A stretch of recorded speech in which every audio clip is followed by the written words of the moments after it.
The Bible teaches us explicitly that sex is for marriage. But it's an even bigger red flag when it's the male who is consistently acting viscerally.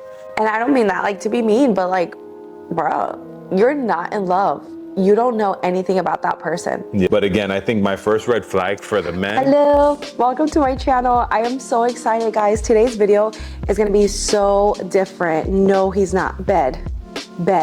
My dog wanted to make a guest appearance, but no, he's gonna knock the camera over. I know. As always, yeah, he will. He would do that. So I have my husband, Daniel. Say hi, Daniel. Hi, Daniel. So my husband, Daniel, and I used to have a podcast together way back when, a few years ago. And we just stopped doing it. Yeah, it has been a few years now. Yeah, we stopped doing it because life got crazy. My husband got sick, and I've told that story 100 times on this channel, but if you're new around here, my husband Daniel is a COVID survivor. He was on life support for months, and now today he's living with a brand new kidney because he went through kidney failure, and he also has other things that he deals with on a daily basis. I think we can talk about it in a little bit. Yeah. But today's video is going to be all about dating, marriage, doing it God's way, and I am super excited because we're just going to like dive into some questions that we actually went to ChatGPT. Yeah, it's a great search engine. I mean, he's pulling information. It's pulling information. Let me that's stop. the problem with new people. They start referring to this freaking thing like if it was a person. It's a search engine that's pulling a bunch of information from across the internet. So I mean, it makes life easier for us. And these are questions that, top questions that young adults are asking about marriage. So when we're talking about young adults, we're talking about the relationship range where, Carla, I don't even know if we differ in opinion on this. What age do you think is okay to start dating? Oh, we're just starting. Yeah. Already. Okay. We're going there today, guys. We're going to talk about like deep stuff when it comes to dating and relationships, because I don't think the church talks about it enough. And I think like young adulthood, and that's going to give you a hint until like as to what age I think is a good age to date. But I really think churches don't talk about this enough. So that's why we're doing this. We just want to be like super open. So join us down in the comments and like ask your questions. Then maybe we'll do part 1, 2, 3, 1500, whatever we got to do. Come on, somebody. So gosh, a good age to start dating. It's hard to tell because as we just became youth leaders at our church. Yeah, this year. Yeah, we took over the ministry, and I've worked as a youth leader really my whole Christian life, but never as like the youth pastor or like the top youth leader, just as a volunteer. And Daniel has been a youth pastor before. But it hits different now that I'm 30 and he's 28. Like, you realize that the kids all have they could be the same age, but their maturity level. It's so different.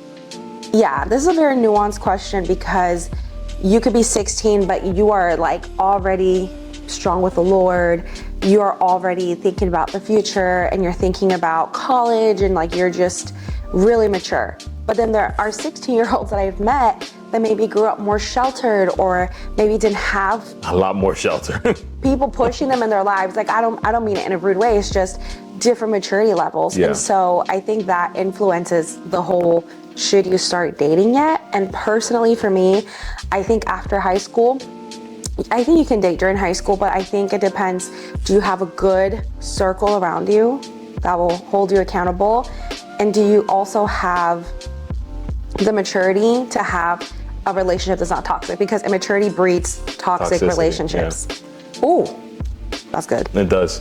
I'm a huge proponent of no until after high school. Really? Huge proponent, yeah. Why not high school? Like, what about a 16, 17-year-old? What do you know when you're in high school still? But at the same time, again, like it's dangerous to ask a question like this. Although I'm the one that asked it.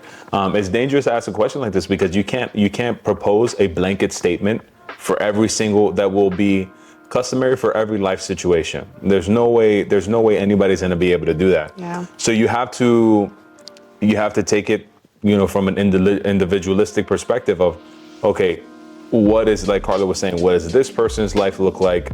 What does their maturity level look like? So on and so forth. You really have to individualize the question and analyze everybody's life personally. But I think there are a few markers that you can understand.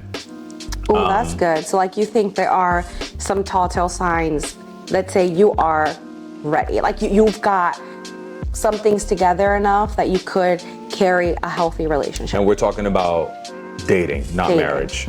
Dating, yeah. But Because we'll get to that. yeah, Young but marriages. dating is I have opinions about that. yeah, dating is a precursor to marriage. So I don't know. You know, Yeah. crucify me if you want to, but And that too, like if you start dating really young, so the Bible teaches us explicitly that sex is for marriage. So you cannot, I don't care what anybody's out here preaching, it is a sin to have sex before marriage. Carla, Daniel, did you make it to marriage as virgins? We did, and we could talk about that too, but Yeah. we're gonna get to that. If you're curious about what it was for us to get married as virgins and how that went, you're gonna have to stay tuned for the next part of this conversation. But if you start dating really young, then that's a longer possible span of time that you will have to wait before you can have sex, because you gotta wait till you get married. And let's say you're dating and you're 15 and you are not ready to get married. Obviously at 15 plus it's illegal. So, but you know what I mean? Like you got some years ahead of you. Yeah. And so you start dating at 15, that's a lot of years. You're gonna have to reel it in and you're gonna have to have some self-control. really hold back. Let's be honest, when you're dating someone that you love and you're attracted to, it's freaking hard. Yeah, it's difficult. It is. It was hard for me as a 20-something-year-old woman. It is hard. And so I think you can factor that into like, are you ready to start dating? Well, are you ready? How long are you ready to wait? Because the Bible literally says in the book of Song of Solomon, Song of Songs? Both. You can say both, okay. Yeah. Like, don't awaken love until it's ready. Yeah. That's actually like a Bible verse that God brought to me when I was a young woman, all stressed because I was like, I want to start dating. I want a boyfriend. And there was no options. I find that funny because it's an actual warning that the Bible is giving. Oh gosh, that's good. It's a warning. Yeah, it's a warning. It's not advice. It's a warning. Don't awaken love until it's ready. Because with love comes a whole lot of other things that have to come along with that. So what was the conclusive answer we came to? Did we even get to one? Turn or burn. No kidding. So I think the conclusion is, if you're gonna start dating, consider the fact that you have to wait until marriage to have sex, how long you're willing to wait, and are you mature enough? Which of course you might be like, well, I'm 14, 15, I think I'm mature enough, but like really think about it. Like develop critical thinking skills. Are you ready? Because let me tell you again, if you're immature, you can have a very toxic relationship. And Daniel, what does a toxic relationship look like? Because I don't think we talk about that enough. And I think we need to help some people recognize if they're entering into a toxic relationship, if they've been toxic in a relationship. Like I think a lot of young people struggle with toxic relationships. And I am very passionate about this subject. I think toxicity looks a lot like immaturity. And that's why you can still have that with adults. You can have toxic relationship with adults because they didn't mature in an area. I really think that that's what a toxic relationship looks like. When you haven't matured in a certain area and you're still turning back to childish ways. Let's give an example. You are dating someone who consistently turns to anger and aggression when they're frustrated. That's good, because It's a sign of immaturity. To me, that means that if a person is constantly having angry outbursts where they can't control their temper, that is a sign of a person who does not know how to express their emotions in a healthy way. Right. Where you don't. It's immaturity, and it's not saying that you're a child, but it's saying that you haven't developed in a certain area. But that takes work. So you also have to look at how much work has the other person put in. That's good. And I think that's where, for me, if I could sum up my getting to know Carla, or like, okay, this is the one, I saw the work that she had put in. And that was really what drove my mind like out of this world. I'm like, yeah, that's all me. I'm sorry, yeah. Honestly, like I love that he says that, because work, and I was thinking about that this week. How much work have you put into growing? If you're literally saying, Carla, what does that mean? Put work into it. Then that probably means you're not. Yeah, you got to put some work into. You're not ready. You got to put some work in. So, what does putting work look like? So, for me personally, you have to have some self-awareness here. Okay? How do you have self-awareness? Literally sit with your feelings. Sit with yourself, because I struggle with that, and Daniel helps me a lot with that. And he's like, you need to like process that. Figure that out. And I love doing that. I love sitting with my feelings on the way home from work, you know, on the drive, whatever you got to go do. Maybe you have a few minutes to yourself. Sit with how you feel about that thing that just happened. And if you don't want to start so dramatic, as in you just got into a fight or something really dramatic happened, start as simple as, why do I love this meal I'm eating so much? Like, what's making me happy about this?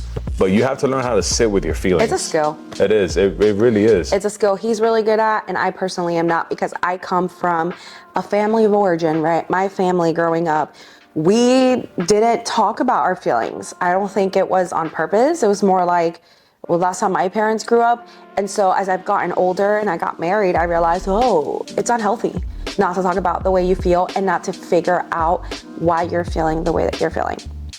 For example, I tend to have a lot of angry outbursts. I had one today before I got to church, and I got to church late because Daniel, not to point fingers, but somebody over here did the laundry too late in the day, and it didn't dry in time for me to get to church. And on top of it, he ruined some of the white clothes. So the tidy whities turned like dark blue because he put black socks in there. But we listen and we do not judge, okay?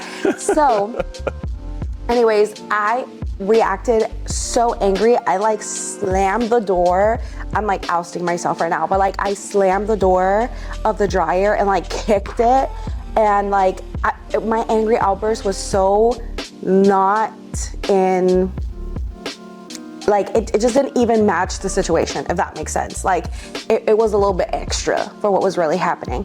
And so I literally started to calm down, and I was like, Carla, like, you are so overboard right now. You look like a psycho. Like, you need to calm the heck down. And that was me learning. I wasn't home. Thank God. Yeah, you might have gotten kicked too. Yeah, I'm not even. I was on my way to church already. No, he was not. And I sent him a cryptic, angry text.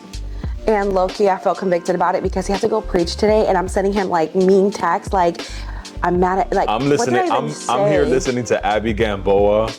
Like really tuning into what the Lord is like. I'm literally gonna look up the text. It was so funny. Like, he said, I love you so much, please drive safe. Because he texted me around the time I should have been leaving the house. And I said, if I feel like it. Oh my God. Yeah, no, read the next one. Put up with read the me? next one. And then I wrote, I don't think I'll make it. Yeah, but that wasn't like, I'm gonna not make it in the road. So I was being petty. Anyways. She was being super petty. I was like, I don't think I'll make it. And I was running really late, and the laundry issue put me really behind because I'm here trying to like use a blower to like dry my shirt. And then he said, you need to relax, little girl. I should put I'm gonna put the screenshot up there so you guys can see this. And then he texted, that's fine, just keep me posted, and then make sure you use aloe vera. What did that mean? I put make sure you use aloe vera because you said, I don't think I'm gonna make it to church today. So then say, make sure you use aloe vera for when you start burning in hell. Like for the burn mark. You were supposed to continue that conversation, but you never did. I was so angry, I like ignored the random aloe vera comment. Yeah, you completely ignored the aloe vera comment, which I'm glad you did because I would have made you upset. And then I said, leave me alone, Daniel, for real. I'm so 11 years old over here, guys. Childish. And were you catching that I was angry about something? Yeah, that's why I didn't reply. Oh, and then he didn't reply. Normally, I don't want them thinking I'm a horrible husband. Normally, I'm extremely inquisitive. I would have called, I would have asked what's going on, but I had to preach at church tonight. So I was trying to zone in, but I would not have been able to zone in with my message for tonight while trying to, fix whatever I messed up. That would have been pretty difficult. And then I text him, Papa, God is gonna use you. I call him Papa. Papa, God is going to use you powerfully. I know it, and I'm praying. I'm almost there. I love you. I didn't read that message until after the preaching. Oh, no. Yeah.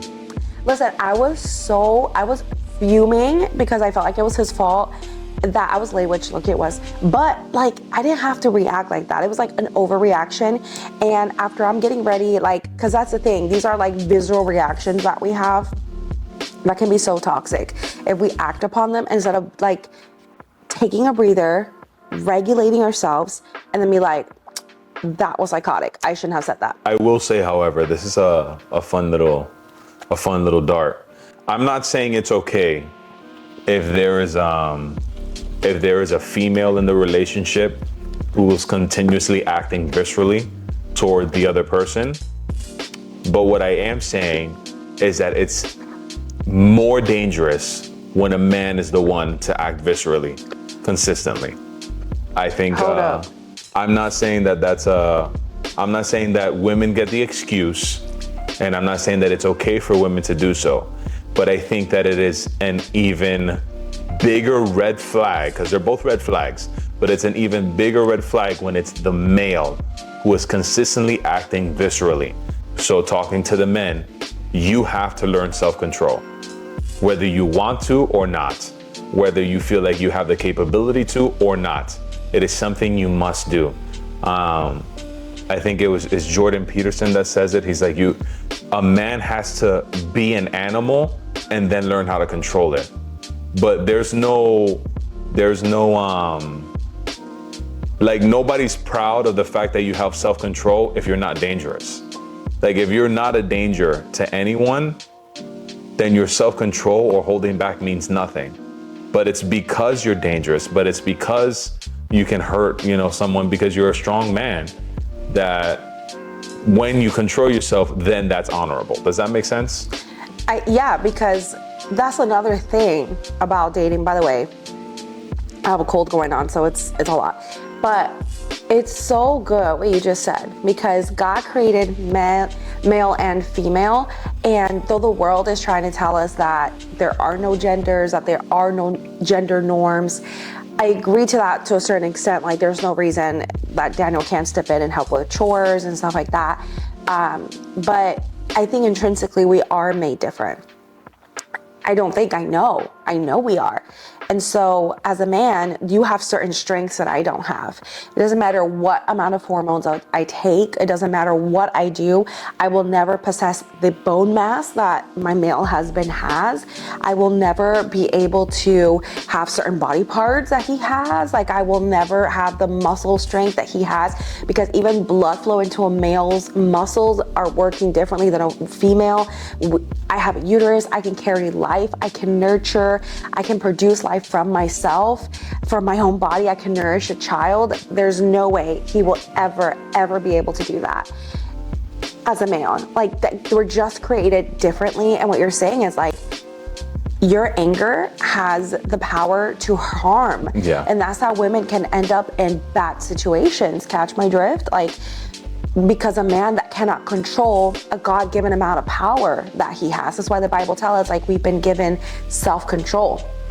And so I, the same way, feel like as a woman, I've realized that my words can have very nurturing and powerful effects on my husband and the people around me in my life. And a man's strength can have very powerful consequences around him. There's different ways. See, a woman's nurturing, God-given intrinsic ability to nurture and to encourage can turn manipulative when that person's being toxic. His strength can protect me from an intruder. His strength can save me in a life-threatening situation, like God-given male strength, but it can also harm me in a toxic situation.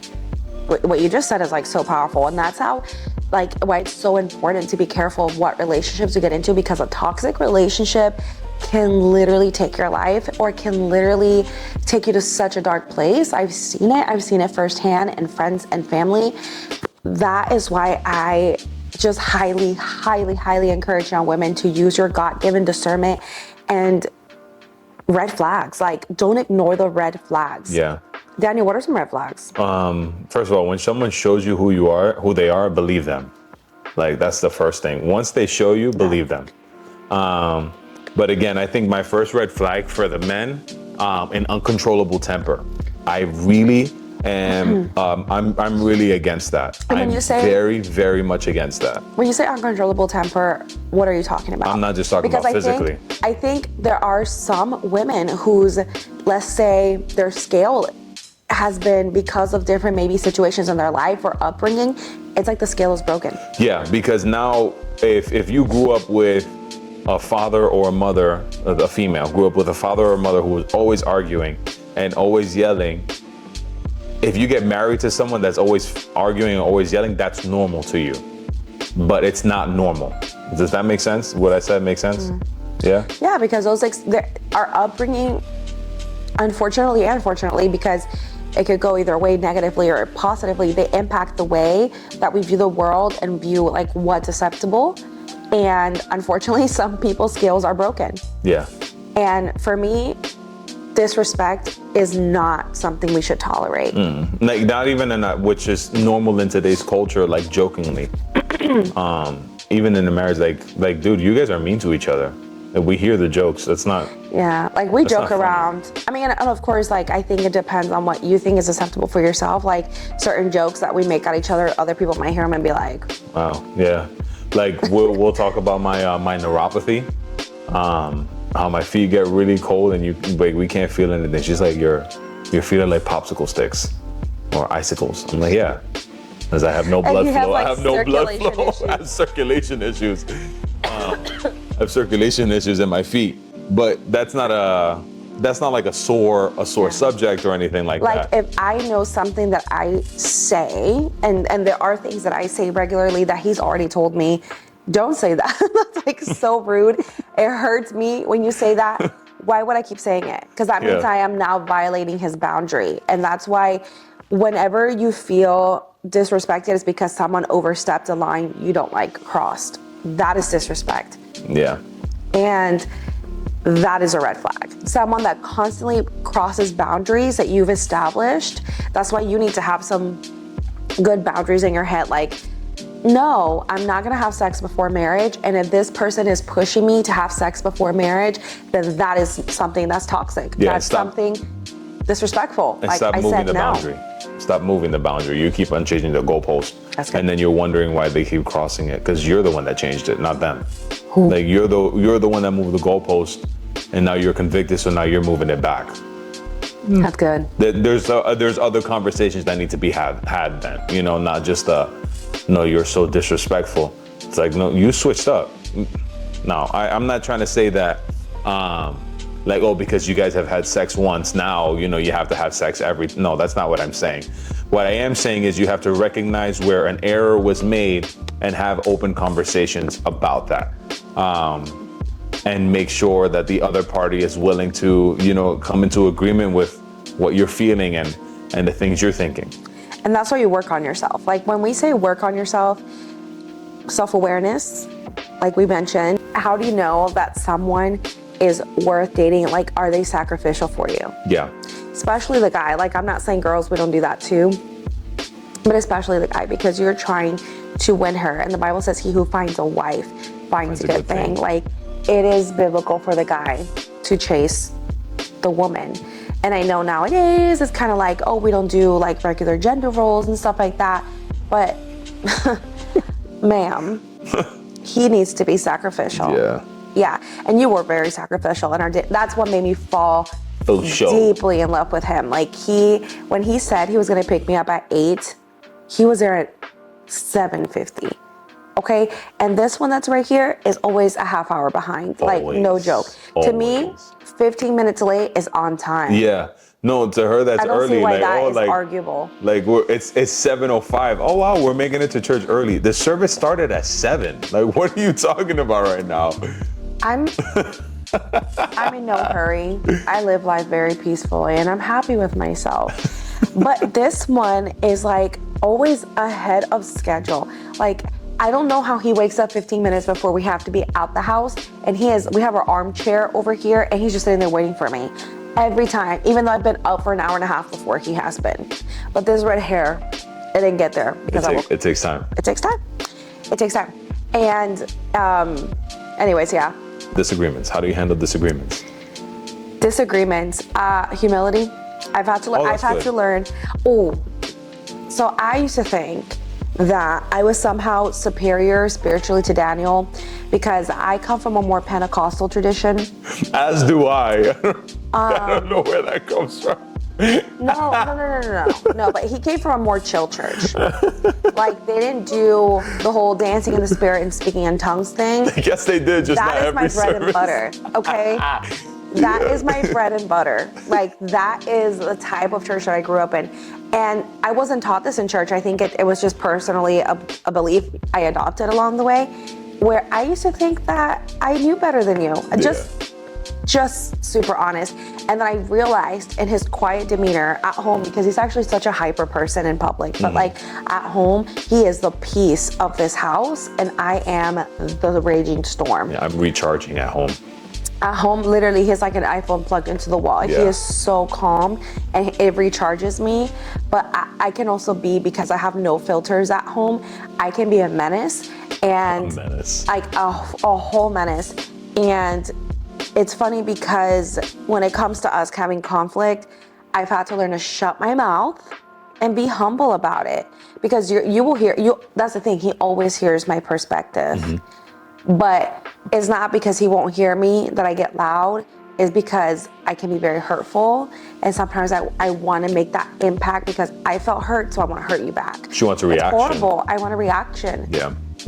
Like, I said horrible things. And the thing is, you really can't take back the things that you say. Right. Like, and that chips away at the health of a relationship when you're just out here blabbering all sorts of doo-doo and not being careful. But again, you have to know your partner well. You have to know your spouse well enough that, okay, she's acting out of pocket right now.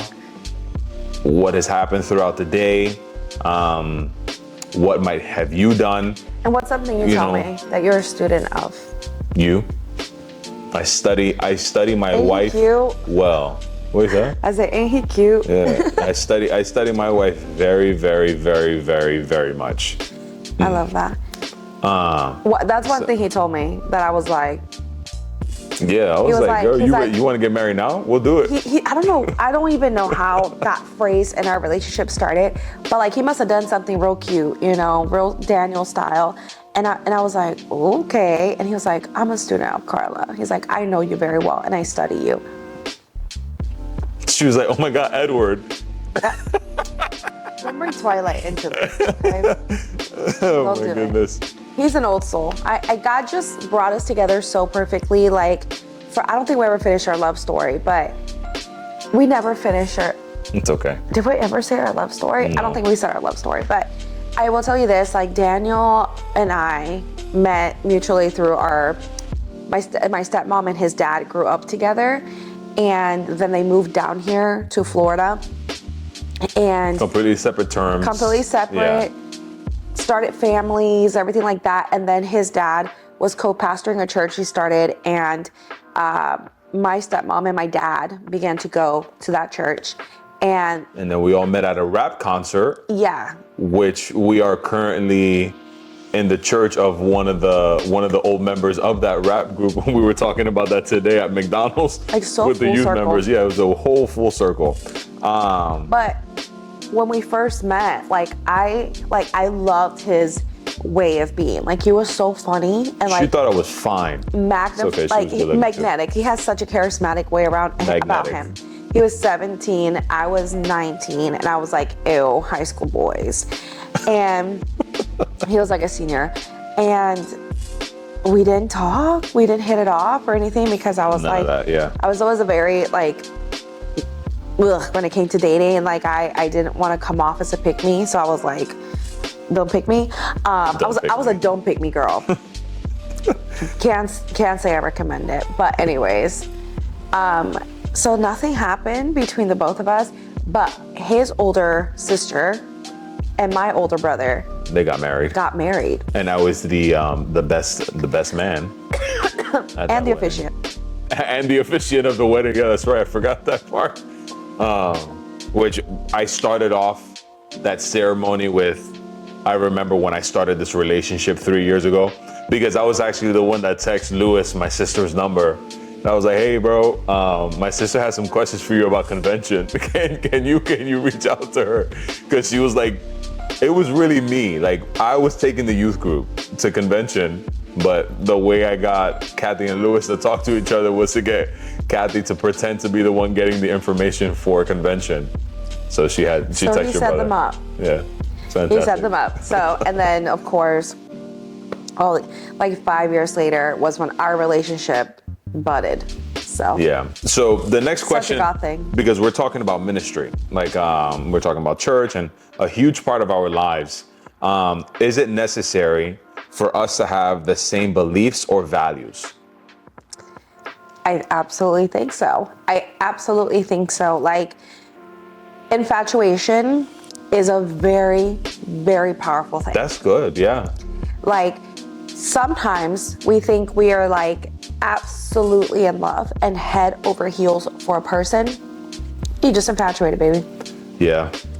And I don't mean that like to be mean, but like, bro, you're not in love. You don't know anything about that person. Yeah. And I remember when I finally learned this, I must have been 19 years old. I started like a very weird, I'm gonna oust myself. Okay, I'm gonna give you guys some tea about my personal life, but at 19 years old, I went on a mission trip. Met a guy overseas.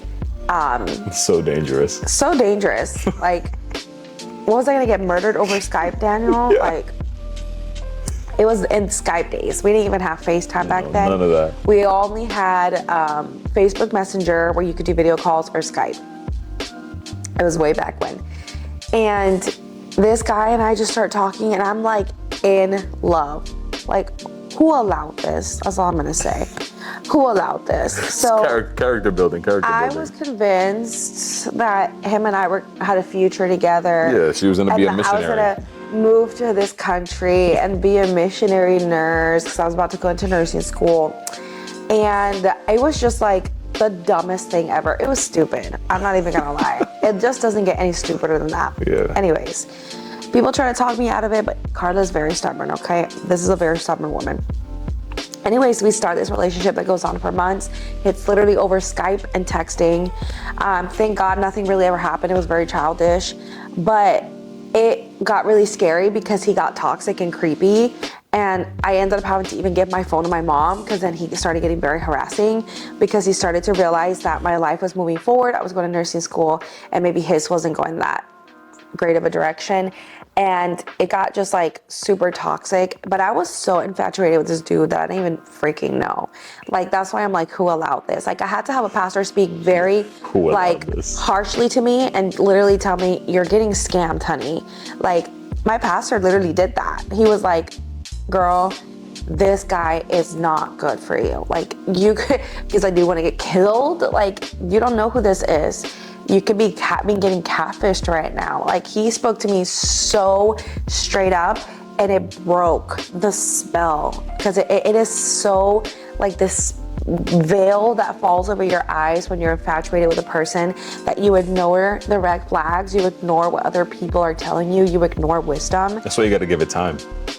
And that situation was so bad and affected me mentally so bad, enough for me to like be like, this will never happen to me again. So I became Alcatraz. I'm like, don't pick me. And then we got together and I was getting... And some of that trauma would come up and resurface. I was getting some of the roadblocks that this dude created for me. I was like, thanks, you fucking suck. Anyway, so regarding, is it necessary to share the same beliefs? Oh, but I never answered you never the did. question. Sorry. Do you think it's necessary? Of course. Okay. I think what I was trying to say about this, guys, infatuation can make you ignore the fact that you're not even heading in the same direction. Like, how can really God be number one in your life and not that person's? Like, what do you literally have in common? Right. If not your values, the things that your values are the things you hold most dear. Yeah. my personal values for my life, we used to talk a lot about this when we were dating. Like, we had deep conversations when we were dating. I think that's why we got engaged so quickly, because, well, we already knew each other's families and everything. We got engaged quickly because you didn't want to wait. That's why, for marriage. You wanted me so bad. Anyways, like, if, like, your values are the things that you hold most dear. For me and for you, it was our family, our call to ministry, and a future where our children come first. Yeah. And family comes first to us, and ministry. Yeah. And if we didn't, like, for you, it might be career, and because we're not saying everyone has to have the same call to ministry that we do. We personally are both ministers with the Assemblies of God. We're licensed ministers. That was something we both did individually in our lives. By the time we were dating, we were both already ministers. So, like, that aligned, right? The passion, we're passionate for the same things, very different in certain things, like our personalities can be very different, but we share a lot of values in common. Yeah, and I wanted to touch on that because I know not everybody is called to the same thing as we are. Not everybody. So I don't want anyone coming in after watching this video and saying, no, I have to find someone who's willing and ready to go full-time ministry with me. Or I need to find someone that's called to be a pastor. What has the Lord called you to do? You know, what is the Lord asking you? What is the command he's given you? You know, if that's to pastor, you know, then that's it. You know, if you are called to be an evangelist, if you're called to the missions field, you know, whatever function you're working in the church or in the kingdom, you have to know what that is first. Because I've seen many times throughout my time in ministry and throughout my time in church of unequally yoked couples. And that was something that I was very, very adamant about not having in my home. So when it came to ministry, because I knew for a fact that this is the trajectory God had for me, it was working in ministry. And I remember during an Assemblies of God event, they had us write down, like, if you could summarize or phrase into something very quickly what you define your life as, like in 3 simple points. It was GFM. I remember that it was God, family, and ministry. Those were my 3 points. That's something that I've carried with me since in high school. That was the big thing for me. It's been in that same order: God, family, and ministry. And I knew that I needed to find someone who had those same exact values in that same exact order. They prioritize God, their family, and then ministry, and then everything else afterward. And I found that in Carla. You know, God put that together in a beautiful pot. But I needed to make sure, because I'm very passionate about ministry, and I run forward with ministry. I give a lot to ministry, my time, effort, and attention. And it would be very difficult to do this if I had a wife who not only did she not understand, but wasn't willing to run with me when we did this together. But I married someone who is. So you can take over from there. What do you think about that? Yeah, like, if your values and your passions are not aligned, it'll come up eventually. There'll be that, like, friction that can really sever relationships. And the seasons change. Priorities change. There was a season for like 2 years that I wanted nothing to do with ministry. Like, I was so angry at God. But deep down, I knew I would have to come back to the Lord. And we took things really slow. And he had patience with me too. We took things really slow during that season. Toward the end, I kind of was like, all right. Yeah, come on, let's go, buddy. But, like, seasons change and priorities change, and I'm sure when we have kids, which is like a huge dream of ours, things will change. Yeah, that will change, yeah. At the core, though, family comes first to the both of us. Yeah. And ministry is like a passion of ours. So, yeah. Let me see if I can find one last question. How do I navigate family expectations about marriage? I feel like it's a bit of a tough question. Our family's expectations? Yeah. Because I don't care. where you and I may not have struggled with that, I think that other people do. Like what other like family members expect from you? Right, like if I had an overbearing parent. Back the heck up. What do you mean? I would literally be like, back the freak up. I don't like this question that makes no sense to me. It doesn't make sense to me either, but I don't. Because I we think don't have parents like that. Like, yeah, we're very fortunate that like Daniel's mom is like super like careful and wise. Like I love her to pieces. My mom as well. So yeah. and our parents are all very.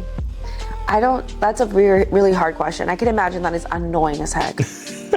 Like I don't even know how, because when you get married by mom, by dad, this is now a new family unit. Yeah. And like for us, it was very easy to be like, you come first, I come first to you, you come first to me, and then we'd have no problems. But I can imagine how difficult it would be in a marriage where he's like, yes, mom, and mom comes first, and like whatever she has to say, whatever opinions she has to share are more valuable than their wives. I would freaking lose it. Yeah, man shall leave his mother and father and Cleave to his wife. Cleave to his wife. Sometimes men are guilty with forgetting the former. Ew, that is so gross. I hate that. She said ew. But I will say, like, if that is something that you are experiencing, make your boundaries known. Like, be wise with express, like if you're the wife, I'm coming from the wife's perspective. If you're the wife and you're like struggling with that and you feel like you're not being taken into account, like you are struggling like with that, don't hold it in. Because 5 years down the line, you're gonna explode and it's gonna be messy. Yeah, it's gonna be 5 years of torment all in one shot, and that's not easy to take in. And that's gonna be an atomic bomb. So if you're like bothered about something your spouse is doing, because that can be a very sensitive subject. Like when Daniel got sick, I'm so grateful that his mom was wise enough to let me take the reins, especially because I'm a registered nurse. And so that helped me a lot kind of disassociate from the fact that that is my husband laying in that bed and I needed to see him as a patient for a minute, you know? As weird, as cold as that sounds, like if I let all the pain come in at once, I think I would have had a nervous breakdown. Yeah. But seeing him practically in a coma, you know, sedated, intubated, wasn't fun. Like, I don't wish that on my worst enemy to see your spouse like that. And to this day, I still experience trauma from it, and I still can't literally walk into a hospital. There's times where I'll be laying down, and if my mouth is open the right way, because like, yo, are you alive? I'm like, yeah. Like, it reminds me of how sick he looked when he was in the hospital. And anyways, I'm just grateful because his mom, I know, must have been like, it must have been killing her to have this chick, this young 26-year-old that just married her son a year and a half ago, because this happened a year and a half into our marriage, having to make medical life or death decisions, taking updates from the doctor, signing the paperwork, saying yes to treatment, denying treatment. I can't imagine as a mom how that must feel. And her probably thinking like, if this chick makes a wrong, like this chick could take my son off life support. Yeah, like, oh no, and we'll just take him off. We'll let him go in peace. And not tell her, like, that's the reality. I can only imagine how she felt. So I'm just grateful, just to say. I'm just grateful for a mother-in-law that was like, containing herself. I'll speak from a husband's perspective. If you know that you are a godly man, if you know like that you are doing what the Lord has asked you to do, if you know that you really are a man after God's heart, stay the course. Like, stay strong and stay the course. And I'll ask this last question. What are the signs of a healthy marriage? Because I think a lot of people can be deceived by what they see on social media, and even in person, like if you're in church or you're out and about. So what do you think are the signs of a healthy marriage? And we'll say healthy marriage, but also like a healthy dating relationship, because I think, obviously I know they're both different types of relationships, just super honest. But I will say a green flag is the respect they have for each other when that person's in the room and when that person's not in the room. Because I'll go to jail for this guy. That's not mistake. I will go to jail for this man. I literally like so appreciate him. Like I genuinely appreciate him and I respect him enough to not speak ill about him to anyone. Like I don't care if it's your worst enemy. I would never open my mouth against like if you, excuse me, sorry, we had McDonald's really late. If you notice this like couple where they're like bad mouthing each other or gossiping about each other to different people, like when that person's not there or whatever, that's toxic. Yeah, no female best friends. It might be a hot take, but I think a sign of a like, what are you trying to get? This is my female best friend. Like, yeah. I'm sorry. Because I'm not saying that you can't have female friends, but like, for example, for me, it is just wisdom. You know, I think so. It's not that I think he's going to do something, it's that he thinks I would do something, but the same for me. Like, I filter communications with men through, we're good, we're still recording. Okay. I filter my communications with men like through him. So absolutely the heck not. There's no reason that I should be out here like talking to dudes, talking late. Do I talk to a man on the phone? Obviously, you know, but like he's in the room or he's aware. Like it's just, again, that respectful thing. Yeah. But like overly close to like other women and like speaking to them late at night by themselves, even if nothing's going on. That just sounds like a recipe for something bad to happen. For disaster. And again, it's not, you know, we listen and we don't judge. That's fine. You know, if you have a really close, like that was a childhood friend, it's okay. But you also have to understand that there's certain intimacy is more than just sexual relations. Like intimacy is more than just bodily functions. You can be intimate within conversation. You can be intimate with your emotions. Yeah. You really can. And like for me, like I've had guy friends and everything like that, but like out of respect for Daniel, like I don't really hang out with people and I hang out with people, but because that sounded weird. Yeah, for respect to my husband, I'm a hermit. I stay in my house. Universal sign, like come save me. No. Like it's just out of respect. I'm just careful how I interact with them. Yeah, even ministerially, I'm very, very careful. But yeah, and like another sign of because I think everything can kind of be summed up in like the respect you have for that person. But I'll also say this: you can tell if a relationship is healthy by the ease of it. I don't know. That's just like a personal thought of mine. Like there's just like this ease between the two people. And I will say like new relationships, new marriages, they're always going to be like rocky. A little bit of friction while you kind of settle into your rhythm. But personally for me, like, I don't know. I just think the situation that we went through. It went super smooth for us. I don't know. I don't know about that, but. No, I think it did. No. It was great. It smoothed out. I'm gonna tell you what it is. Tell me what it is. It smoothed out a lot of kinks very early on. Oh, what we went through? Mm-hmm. Yeah, we were forced to have the hard conversations. Ready, I'm about to preach to you. Yeah, we were forced to. We were pressed. We were so pressed by the hardship of what we have to go through. Like, nothing will mature you like having to be a caregiver for your spouse full time. And legit, it just, we went through so much very early on in our marriage that like pressed us, and it pressed out a lot of kinks that maybe would have taken years for us to get to that season. And nothing will make you feel more intimate than having to give yourself to that other person and allow them to take care of you. Like, because you are in the state of a vegetable. that you cannot move on your own. You cannot walk on your own. You cannot eat on your own. That's good. There is nothing more vulnerable than saying, I trust you, to handle this right now. Like, you know what? That's fine. I trust you enough to be vulnerable around you. Like the process was 100% expedited. Like, I think I can say that. It's very much expedited. It catapulted us, I think, into a level of relationship that, though what we went through, I'm not happy we had to go through it.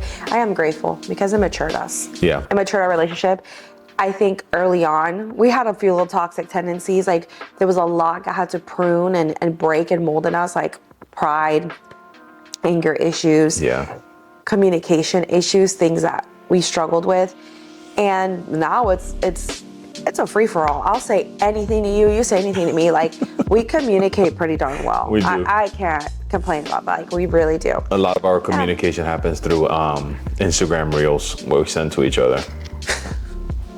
Secret to success, guys. I made Daniel make an Instagram, 3 weeks ago? No, a little longer than that.